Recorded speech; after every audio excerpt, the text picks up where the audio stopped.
It's Katie or Alchemist Soul Alignment Guide. I want to talk about power, triggers, self-trust, and I forgot to re-add this photo because we're going to talk about a public post somebody made about moi,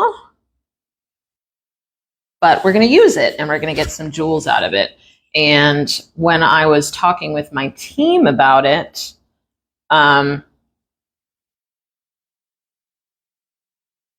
oopsies. When I was talking with my team about it, oh, I don't like that. Hold on.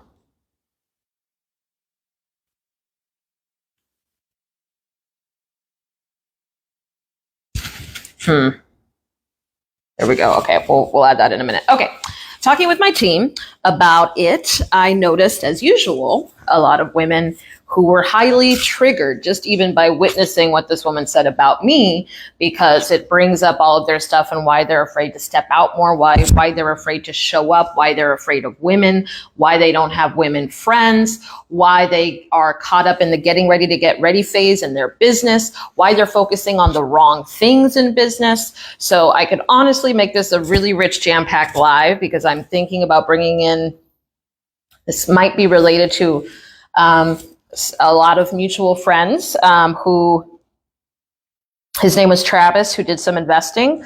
And I've been wanting to do a live about that one for a little while. So that might naturally come in. And if it doesn't, I'll do that another time because that truly will be a gift to those who watch that one as well. And of course, since we're talking about power and radiance and showing up, I thought for a moment, you know, I should show up messy just to prove that I can show up messy. But I decided to show up exactly how the fuck I wanted to show up. And I wanted to show up radiant today. So here I am. That's why I took my time. Okay. So for context, somebody said, I will pull the sticker up and we'll talk about what encouraged this. And we're going to use this to get a lot of gems. It's not important who said it. We're going to use this as a lesson. We're going to use this as a jumping off point. And we're going to talk about, well, it might get a little personal for me, frankly, so I don't know how long I'll keep this one up, but I was asked to share it, so I am willing to get personal and vulnerable and share some things with you because this did bother me temporarily, which is very rare. I'd say this is the second time I've been personally bothered in 3 years over many attacks, many different attacks, group attacks by ex-clients, many attacks over the years. Now I'm going to say bothered as in maybe this much for about maybe 30 minutes before I got my gems and gold and move forward. But okay, this is what somebody said. It's going to take me a minute. I'm going to do the sticker thing, guys. Okay. Be patient with me. I've never done the sticker thing before. Okay, we are going to do that. There we go. Ha ha ha ha ha. Okay. Okay. I don't know how to get this out of my face, y'all. So it's like, so that's going to be where it is. Does it let me move it around? No. Okay. Well, all right. So this is what was said. We're going to use this as a jumping off point. There's going to be a lot of gold here, I promise. Okay.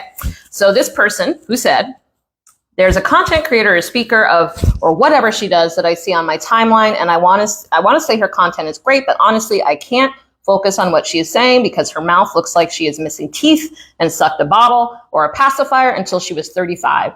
And I don't even know how old she is. I think if you're going to be in front of the public like that, you have to take pride in the way your teeth and mouth look because people will miss the message by focusing on things like that.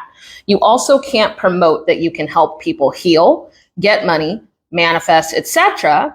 if it looks like you didn't use none of what you're trying to teach them on yourself. People are visual, and you have to take pride in your appearance if you're going to be in front of large audiences speaking.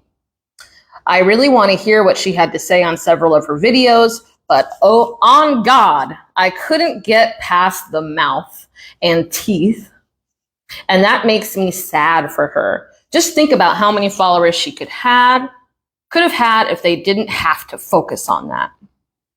All right, I'm going to get rid of that. Okay, message given. Now, a lot of you guys follow me because of my boundaries, standards, and audacity. So let's talk about it. So in order to talk about it, I want to talk about two things. Well, I'm going to talk about a lot of things. We're just going to flow. We're going to see how much I talk about because there's so many entry points here. There's a lot of gold for you here. Okay. There's a difference between somebody being offensive and you grabbing the offense to be had. She was offensive.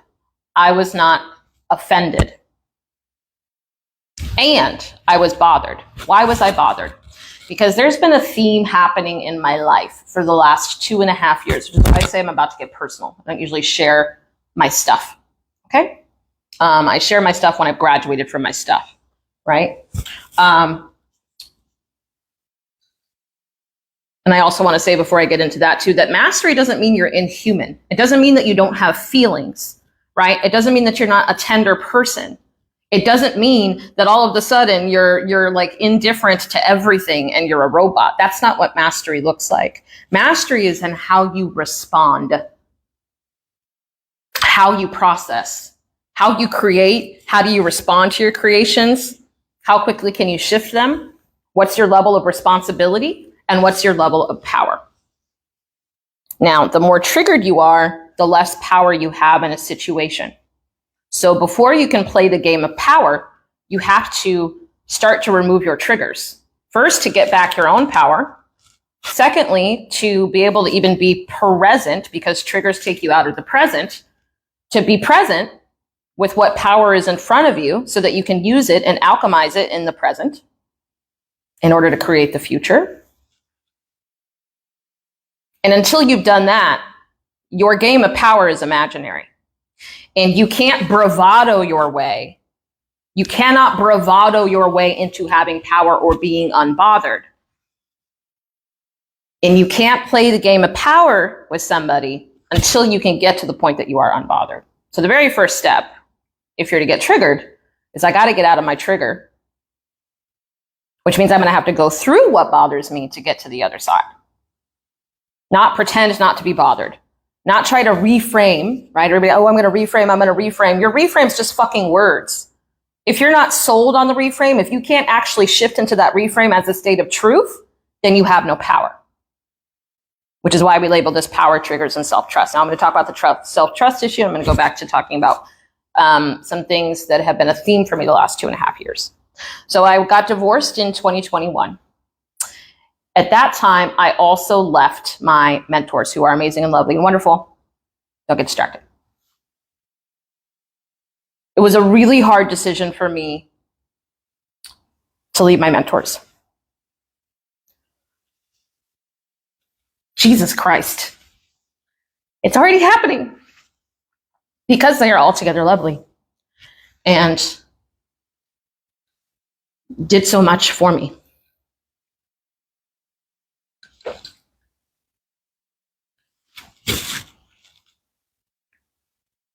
And so at that time,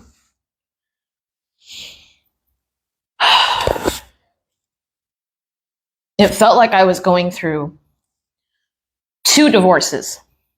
A divorce with the tribe that had been covering me for 4 or 5 years, that I was in, all the way in, the highest level that I could be, as close as I could be, in and on everything. And in service and volunteering my time and everything.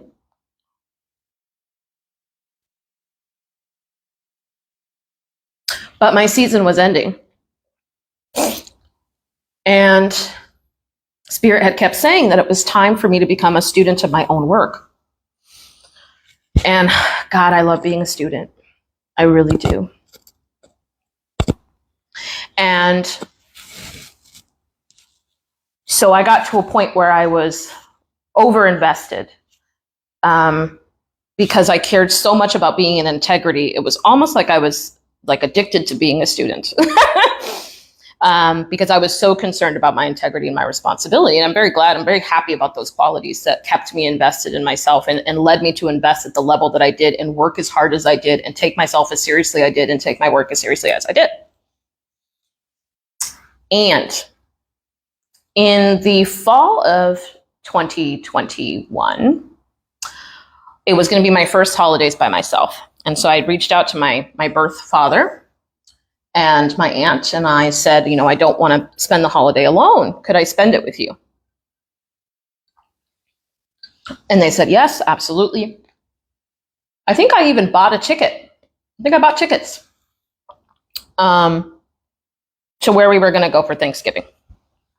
Very long story short, this cousin that I only met once made up a story about me, told the family about it, said I wasn't allowed at her house and that I wasn't allowed to come to Thanksgiving with 40 family members. This is my birth family that I had just barely met, to spend the first Thanksgiving I will have ever spent with my birth father, who I really needed at that time. No accidents, no victims. Everything serves me.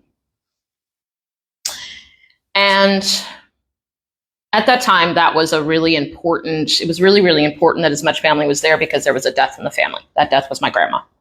So I was like, I am not about to cause any kind of problems. What's most important is that that family gets to spend time with each other. So that's that. So everybody went there, la, la, la. But at that time, I had to do a lot of shadow work. I had to do a lot of shadow work at that point in time, because I felt so brittle. I felt like a pile of broken glass. I was barely hanging on. And nobody really knew the extent of which I was barely hanging on. And the only people that I felt like I could be myself in that state, I couldn't be around. By the way, a friend of mine invited me to her Thanksgiving. It was beautiful. There were lots of pictures. It was just the most loveliest time, and everything worked out. But the point is, at that time, when I alchemized my triggers there, I came to the conclusion at that time, and I came to a realization at that time, that I was constantly calling people family that were holding me in contempt. I bring that up because at that time, I was surrounded by a lot of sisters from the tribe that I came from. And I was constantly feeling like, I had this feeling for 2 years, like these women didn't like me, that there were particular women in this tribe that just didn't like me. But because I am a healer by nature, and this is something my voodoo brother has had to bang into my brain, which is that don't be so caught in being a healer that you forget to be a human. And as he likes to say, don't forget to throw a chair first before you go into healing mode. Give yourself time to throw a chair. But I'm always so busy stepping right into, and I love this about me, the radical responsibility and what's for me and why am I attracting this and where is my work, that I didn't recognize that I was doing that at the cost of my own intuition. And it was eroding my self-trust. And I was constantly picking up on accurate intuition at that point, that I was and doing all of this self-work and going through, just putting myself through gymnastics every day to get rid of this feeling that I was trying to take responsibility for, that these women that I was in close proximity to didn't fucking like me. In fact, that they had some contempt for me. There was jealousy, there was envy. And when I finally got far enough away from that space, I needed that moment to happen with the family, because the triggers that it brought up to me and the tools that I had in order to do the work and look at myself honestly allowed for me to have these revelations, these revelations and these epiphanies. And it was like all of a sudden, because this is how shadow work works. Shadows, you not like you discover a new part of yourself. You just see yourself more clearly and plainly. And I made a vow at that point that I won't ignore my intuition, number one. I won't wait for proof. I'm not going to ignore my intuition like that anymore. Because at this late age, with the maturity of my gifts, I am right 99 point fucking whatever % of the time.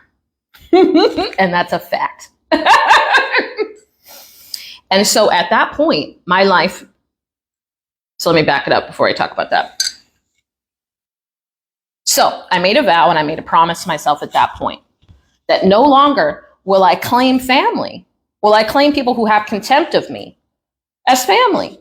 No longer will I be in spaces where people think it's okay to assassinate my character and then ask me to apply or audition for their approval in order to earn the spot of family.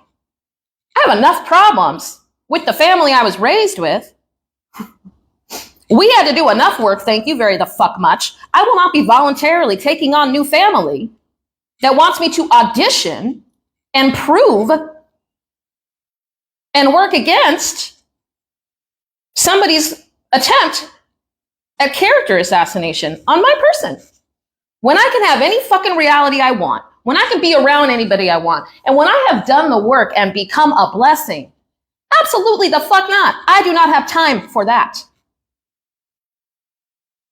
And I will also not apologize for my ignorance. I will correct myself and I will learn and I will develop a shared language on etiquette so that we can understand each other. But no, I will not apologize for breaking rules I didn't know existed and not meeting expectations I never agreed to.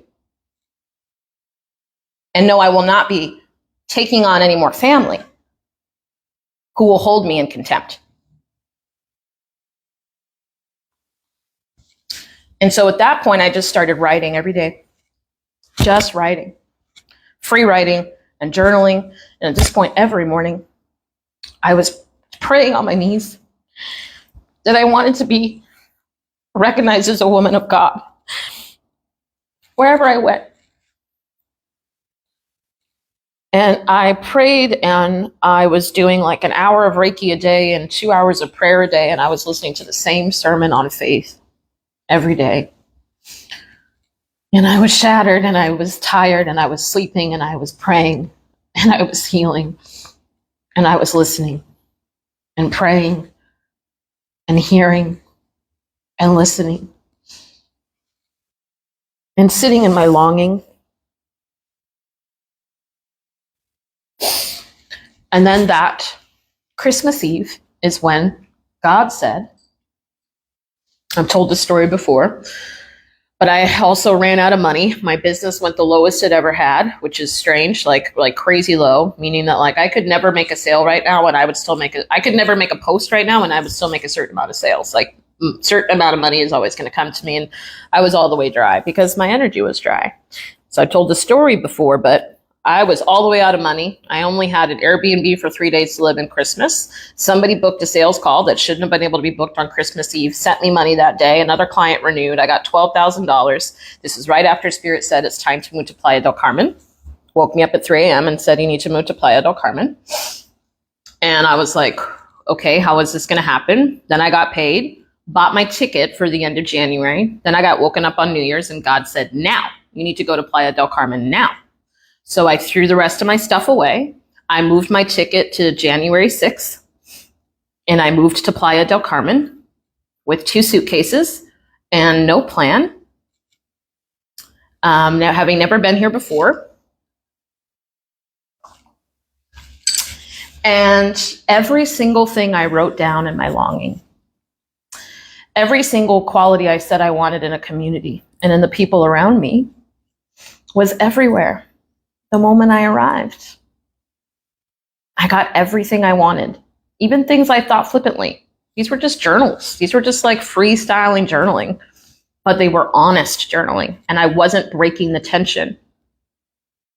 I was just dreaming and tapping and longing and dreaming and tapping and longing and praying and listening and healing and praying and listening and healing. And the rest is history. I got here. I met one of my close souls, who was a close oracle soul sister of mine. We started doing moon circles. The first one was 4 women. The second one was 8 women. The third one was 12 women. The fourth one was over 28 women. The next event, the first event we put on was over 65 women. Then her and another person founded a community here, which is still thriving today, that I'm still a part of. And me and her are going to be running retreats this year. And she puts on events, and she's an oracle and a dancer, and we channel when we dance. And we are making lifetime connections everywhere and changing lives everywhere.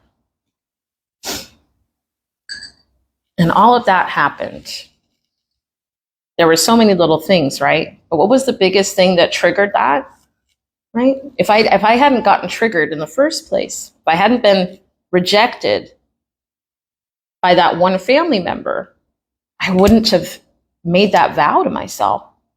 I wouldn't have changed my standards and boundaries. I wouldn't have been able to do that work and then develop this new awareness and sight and look out into my life and tell myself the truth. And then who knows where I'd be? Because I can't tell you how many gifts I've received since then. I'm fully out here now. Literally, this is it. And I'm not done yet. And it just keeps getting better.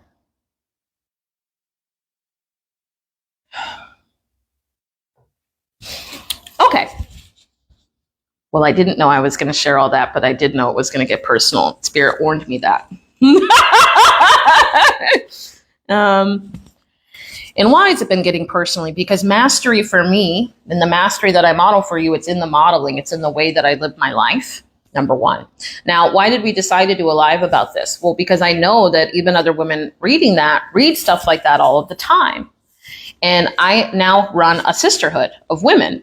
And the biggest thing that every woman has commented on is that they are now in the first space with women that they feel safe in, that they don't feel like they're going to get crucified in.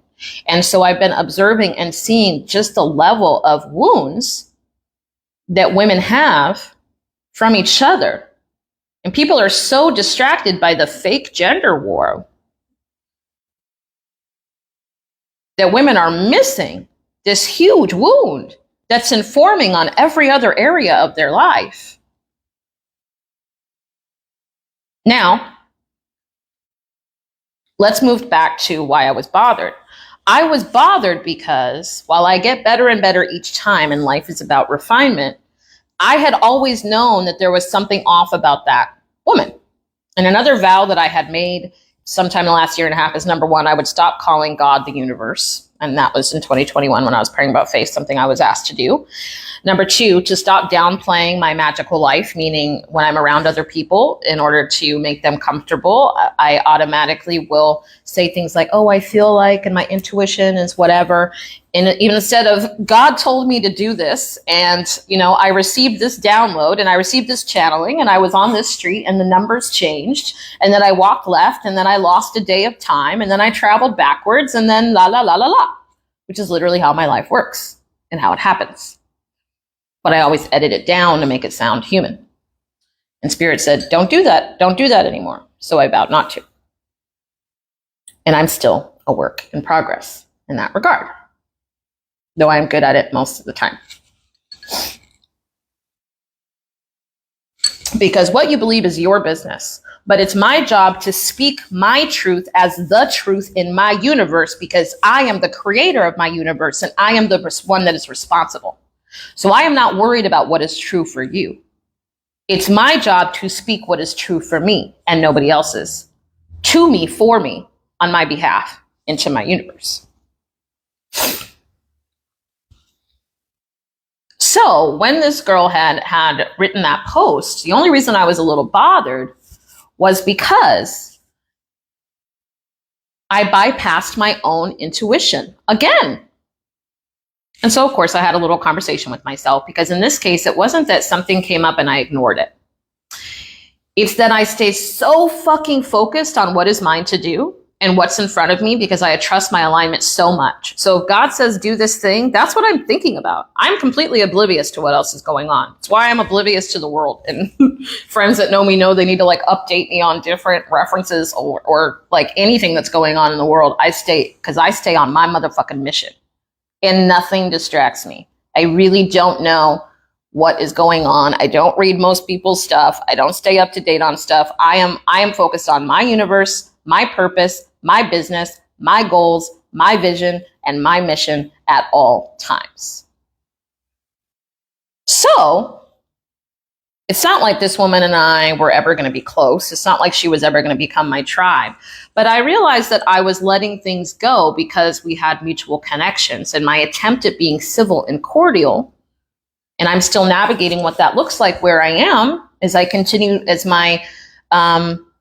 I continue to grow as a public figure, as I continue to grow in different aspects and things.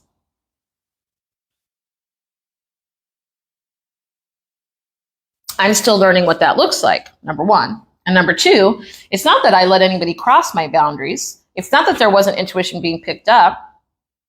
It's just that for me, at this point in my life, I pick up things about all y'all, frankly, in uncomfortable ways. And I try everything that I can to not read your shit.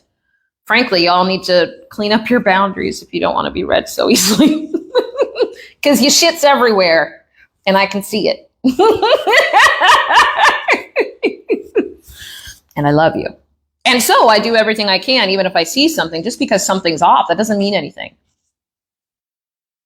Which brings me to another jewel that I kind of wanted to drop, because so many of you that follow me want to be of service and you want to be a healer. Man, you want these titles so bad, you just can't wait to claim them. And you don't realize that those titles, because you didn't create them, so it doesn't matter what reason you took them on. You took them on because it sounded good. But the origins of that title has power and magic. And your lack of intention and your intention also invokes something when you take those titles on. You want to I am so badly, and you I am in your way to initiations that you might not be ready for or that weren't yours in the first place.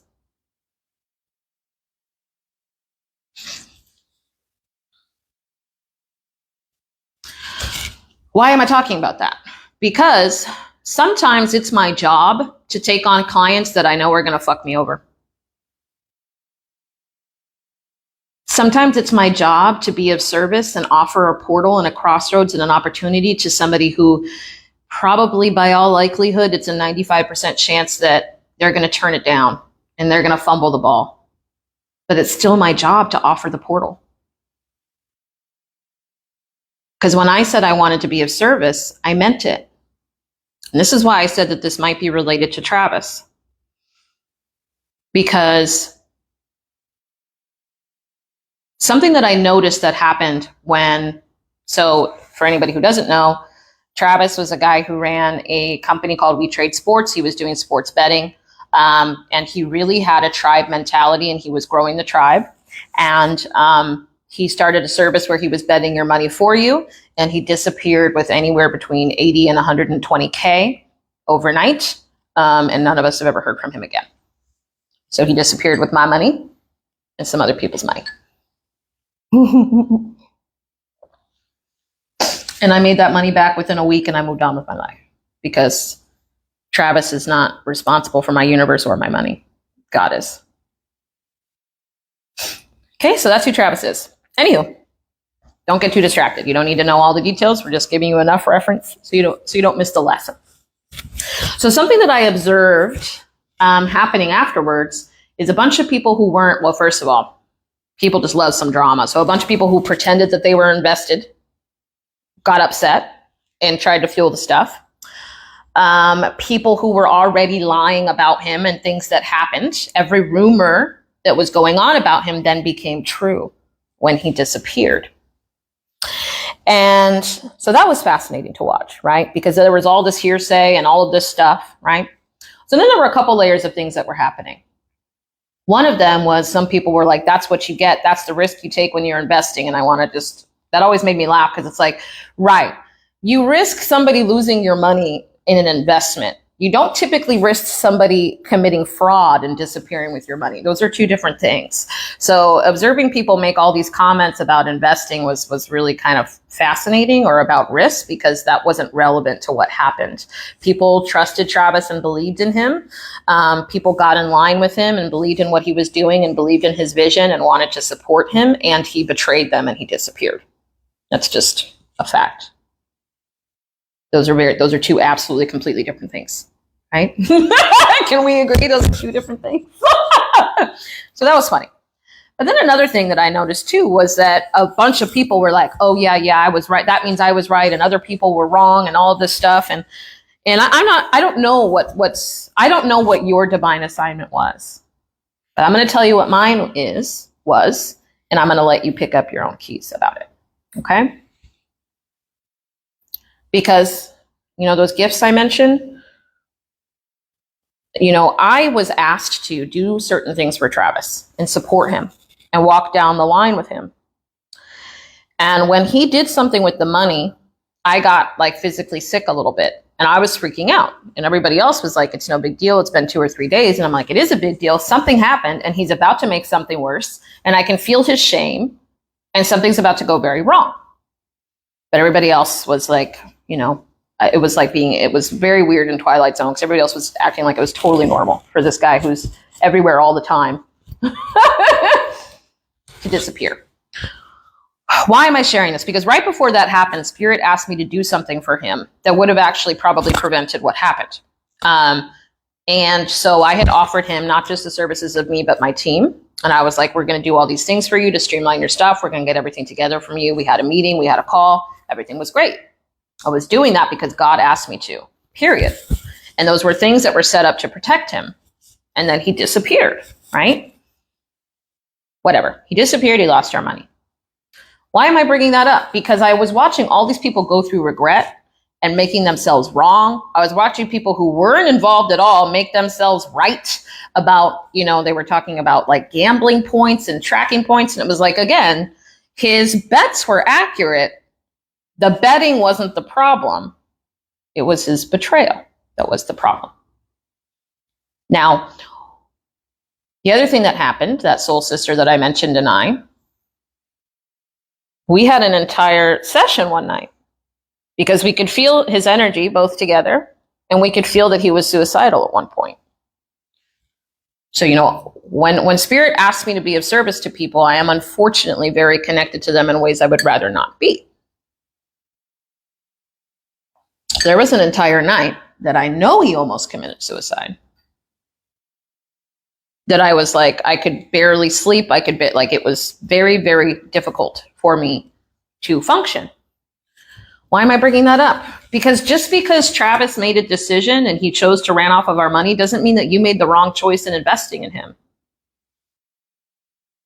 I know why I invested in him. I know why I walked the path. Even if I had known that he used to have a gambling problem, I did know that he was still in the hood. So even though he had left the hood, so many metaphors in this one. Even though he had stopped doing hood things, he never actually left the hood. Which means that the moment he did something wrong, who was his support system? How easy was it him to fall back in old ways? So easy, because he never left the fucking hood. So who was there to have his back and help him go and help him relapse and help him do every fucking wrong thing and make every fucking wrong decision? His hood boys, right? People that go way back because of loyalty. His family, right? His family.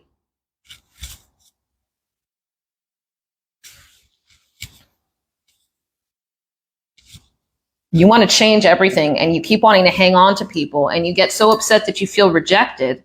You're not supposed to be around those people anymore. They are a liability to your future self. Get rid of them. Let them go.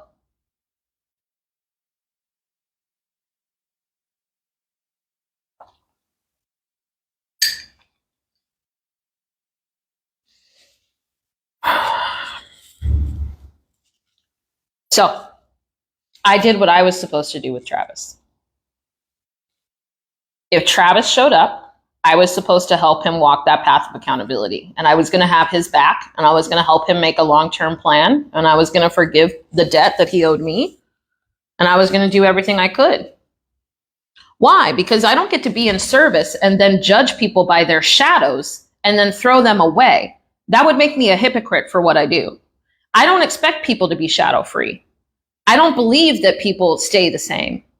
If somebody had treated me that way, back when I was selling cocaine and staying up 72 hours at a time and playing stupid games and winning stupid fucking prizes, God, what a mess I was then.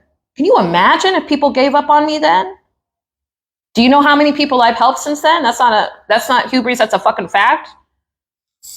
Do you know the generational curses that I have helped break? Do you know the impact that I have already had?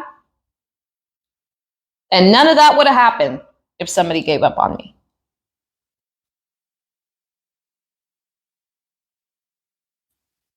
You're very late, Chantel. We're just using him as an example on some things. No new information.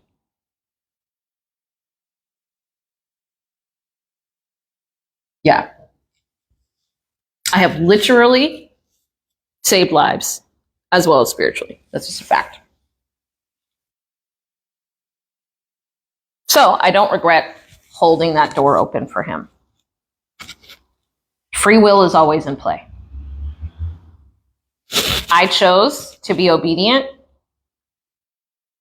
I invoke that assignment by choosing to step into the role that I play and the title that I do. I don't love people conditionally based off of how their shadows show up in the world. Everybody's shadow is a reflection of me. So yes, on top of that being an assignment, could I personally relate to where Travis was, given my past? 1 foot out the door, 1 foot in the door, 1 foot out the door, 1 foot in your new life, 1 foot in the old life. Building this new life in your own little bubble and you're still in the motherfucking hood? Yeah, I can relate to that. In addition to understanding now how portals work and how initiations work. He was not courageous enough to walk through his initiation, which would have been really powerful if he had not did what he did and disappeared after he made whatever mistake he made. So just because somebody failed you doesn't mean you were wrong. Just because somebody made a decision other than the right thing doesn't mean you did the wrong thing. Doesn't mean you were stupid. Doesn't mean you shoulda, coulda, woulda. It doesn't mean any of that. It doesn't have to mean anything, and it can mean whatever you want it to. So getting back to old girl, right? Somebody being off, because I see people's shadows all day, is not really a good reason for me to, while it's a good reason for me not to do business with them, it's not really a good reason for me to judge them, because how off you are isn't my business.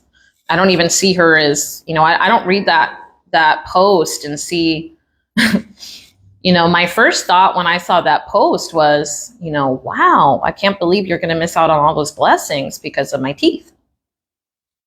Number one, that's really, I really was bummed out for her on her behalf. Number one, not only, especially because even when you read her post, the very beliefs that she has is a very common belief in certain business circles. And the people who believe those beliefs in business circles are people who are new in business and stuck in perfectionism.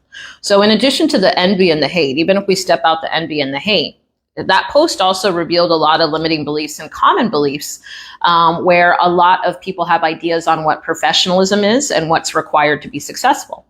Right. So I also knew in reading that post that she's probably never had business success, because if she had, she would know that stuff doesn't matter.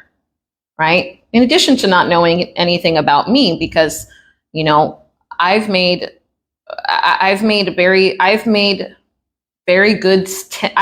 5-figure days with one video, just being myself. I've paid for 3 to 6 months of bills in one day, making one video, just being myself. I've made one 5-figure sale with one video, being a mess, stuttering, no makeup, gap and all, just being myself. Which is why my tagline is that I promise you, all you have to do, be your fucking self, tell the fucking truth, and make some fucking money. Because your first step is to show up, and your second step is to show up, and your third step is to show up, and your fourth step is to show up, and your fifth step is to show up. Probably your first 25 steps are to show up, and everything else you are meant to refine as you go.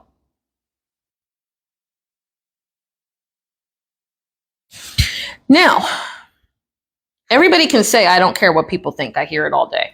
I don't care what people think, but, and the buts always tell me the truth about exactly what you care about what people think. And people will tell me, I don't care what people think, but let me tell you why I would like to make it matter, which means, let me tell you why I would like to create a problem Let me tell you how I would like to use this to create a bigger problem and create a block for myself. I don't care what people think, but I would like to make this matter because insert story that will now create problems in your life because you are the creator.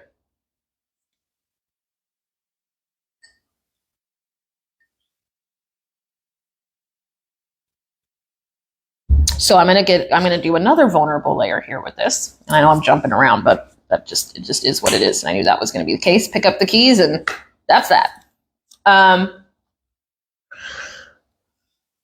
This is my biggest insecurity. And so I'm not surprised that every time I've been trolled, and I've now been trolled for thousands of people at a time, I've received death threats for some of my posts. And the most common, the only thing that people who troll me have ever brought up is my teeth. And there are no accidents that everything serves me. My teeth is my biggest insecurity. Now, let me define insecurity though. Because it's not an insecurity as in I feel ugly. It's not as insecurity as in I think my teeth make me ineligible. It's not as insecurity as in I think that my teeth are relevant to make me money, because they're not. None of those things. It's not an insecurity as in I'm worried people don't think I'm beautiful. I don't worry about that. It's an insecurity within myself, because that's always what an insecurity is really about. Even when you talk about an insecurity and you keep making it about other people, you're hiding from yourself. It's not really about them. You're making it, you're creating the story about other people as a way to avoid the real shadow work, as why that's a problem for you and in you. So I'm not surprised that the universe is poking me at where I need to take my power back. Because where I have insecurity is where I need to solidify that self-trust so I can reach another layer of unfuckwithability. So I can be unfuckable, unfuckwithable. Don't worry, I'm still fuckable. So that I can be unfuckwithable at another level, right? So I'm not surprised that that's the thing that people bring up, because this is my reality and my reality reflects me. So my reality is showing me where I need to give myself more love, where I need to give myself more acceptance. And so sometimes those things, it happens so that you can experience the self-acceptance that you have. My teeth have been my teeth since I was 12, y'all. I don't even notice it anymore most of the time. Sometimes I do. I mean, I smile certain ways in photos, but it's just like you turn at a certain angle because you're, for whatever reason. We ladies all have our angles, right? And it's just automatic. I turn this is my good side. This is my good hair. This is the way I swivel my curls, right? We've all got our thing. And so even to add to that other layer, first of all, her relating teeth to mastery is just wild. I'm not even going to address it because we all know, I don't even need to point out the obvious that my teeth is not related to my mastery, right? That has nothing to do with my mastery. I have literally helped women 10x their money.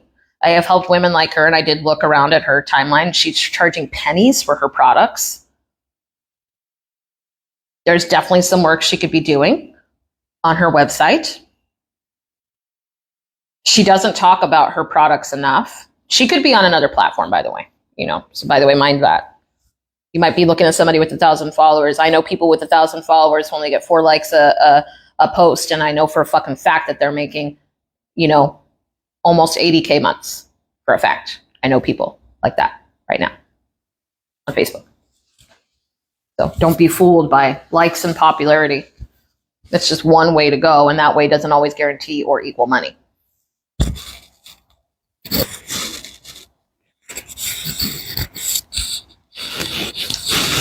So why is that an insecurity for me? I have sucked my thumb my whole life.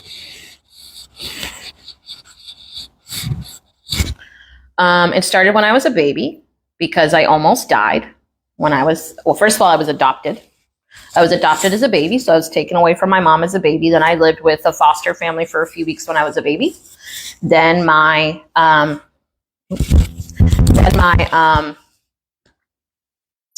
parents found me. By the way, my mom had dreams about me. She wrote a letter about me in her college essay. She had 4 kids already, and she knew she needed me.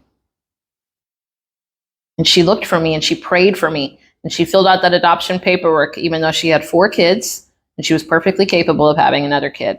There was a kid out there and it was hers. And she knew she needed to find her. And they told her when she filled out the adoption paperwork that it was going to take 10 years for her to get a kid. And then they called her 2 months later and said, oops, just kidding. We have a baby. Why don't you come take a look? And I was delivered for Christmas. So I was adopted. Then I almost died. When I was, I guess, really little, I got really sick. I was in the hospital. They had to have me on an IV and stuff. And my mom and my dad like to tell the story that while I was in the hospital, which is, then I'm removed. I was in like a cage, like in a sterile environment or whatever in the hospital where I also wasn't being touched on top of all those experiences, right? Now what we know about the brain and stuff, this makes sense. So anyways, a nurse got tired of sanitizing my pacifier or whatever the fuck or something. And then stuck my thumb in my mouth in the hospital.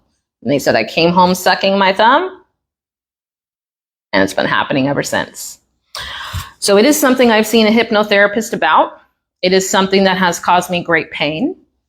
And the chronic pain that I've recently shared that I was experiencing this year is because of a lifetime of sucking my thumb. And I have looked into fixing my jaw, and it would cost me $80K, and I'd have to break my jaw and have it wired shut for at least 2 months. That's the going rate. That's what they're telling me. I have different plans. And I'm currently on that plan. And the first step of that plan is physical therapy. I don't know you that story.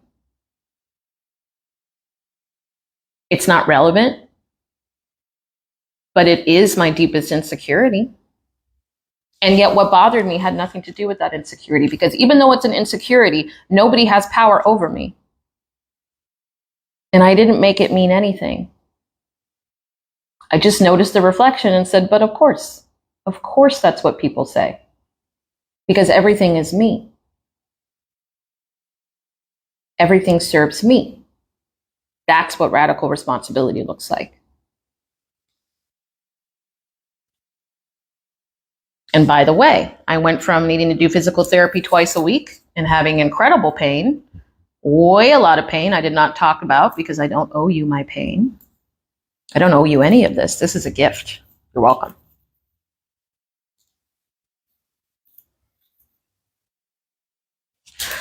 Could you imagine if I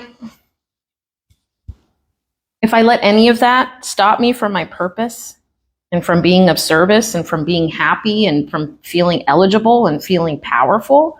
Could you imagine if I let that matter? How selfish would that be for me to let that matter?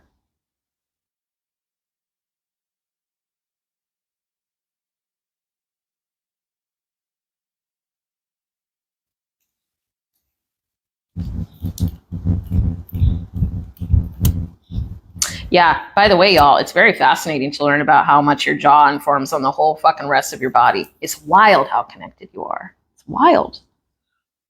And this journey has led through moments of euphoria and has left me more open than I ever have. And even in my deepest amount of pain this year, it's been nothing but jewels and gifts.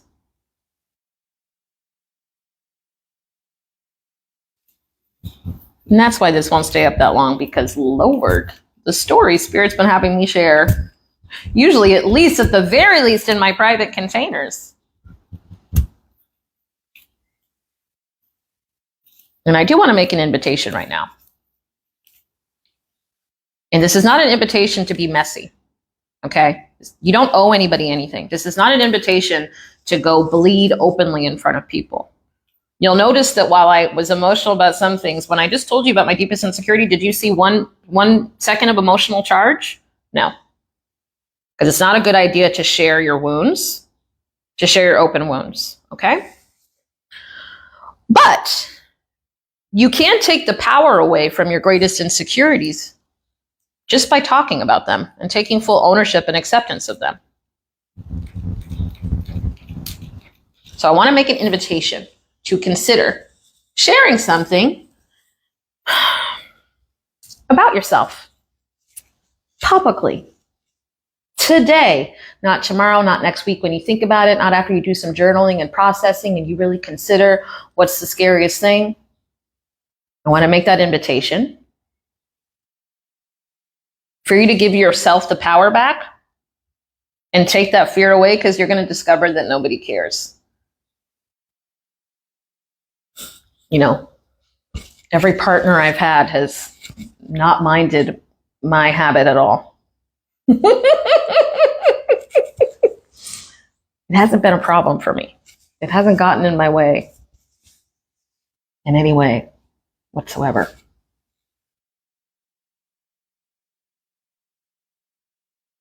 All right, now let me read this, see if there's any other jewels we can get. It's kind of one of those things where it's like I tell you the simple thing, but but it's like I just need to say it over and over again, right? Stop making other people's opinions matter or relevant, right? And the other gift is, of course, when you want to use this person to look in your own mirror, you know, where do I do this? Where am I missing out on the gold?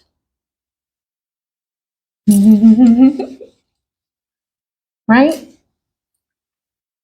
Where am I missing out on the gold because I don't like the way something looks? Where am I getting distracted by superficial things? What am I equating to embodiment or mastery that might be causing me to miss out on something really valuable? Where has God been trying to speak to me, but because it triggers me or it makes me uncomfortable or it makes me mad or it irritates me, I keep missing the gift. I keep missing the portals, the pathways, the initiations. Where am I doing that?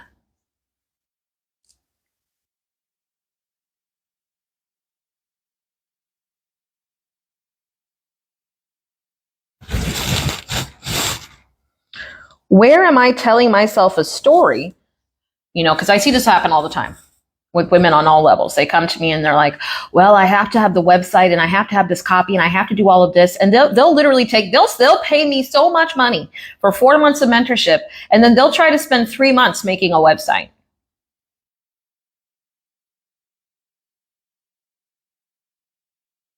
I have made 5-figure days with one video being myself.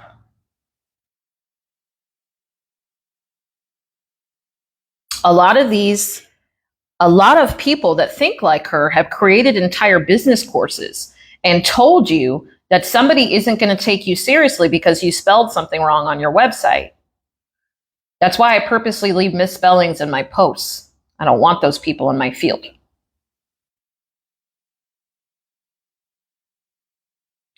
I almost had a moment where I didn't want to take this next level in my business, where I'm taking this next level of professionalism, because I've taken a lot of pride over the fact that without a website and being a holy mess, I've still been able to be successful, wildly successful, I dare say. Which is why I'm in integrity with what I speak about. There's a time and a place for things. There's purpose to why I'm doing things at the quality that I am, where I am going. It's relevant to the goals that I have in the future, but it's not to make me eligible. I'm not doing this to be taken more seriously. I'm not doing this but because I believe I can't have $1 million if I don't. None of those are reasons why I'm doing any of the things that I'm doing right now.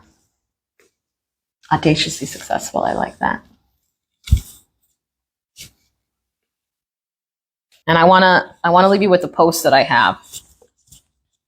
Just a few sentences. Just an old post I did, but everybody loved it, including me. Okay. When you're untriggered and you know how power works, attacks are still power-ups, and I still have power over you, no matter what your words claim. Whatever energy you put towards me, it's mine now. When you know how to withdraw your energy in seconds from a situation, when you know how to forget and disappear a person from your space, when their words don't affect you, when you can observe them in the triggered cage of mirrors without stepping in with them, whatever energy they put towards you is yours now. Your power is my power now.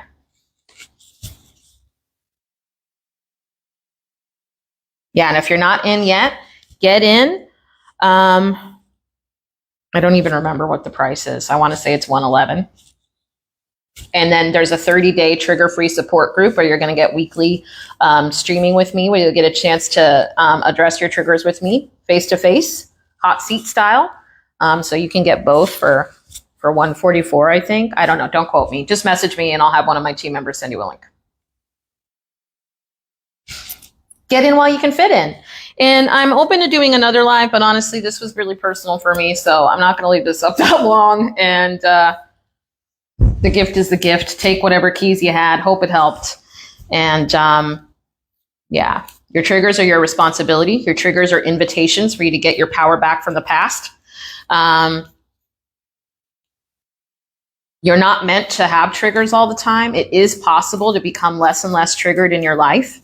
It's possible to grow and take up more and more space. It's possible to get to the point where triggers affect you for less and less time. It's not an overnight process, but the best time was yesterday. The next best time is today. It's not too late. You're tired of taking baby steps because you're not a baby? I'd love to help you with that. Okay. All right. I love your faces. Blah, blah, blah. I love you. Now to go do the thing that scares you. Okay, bye.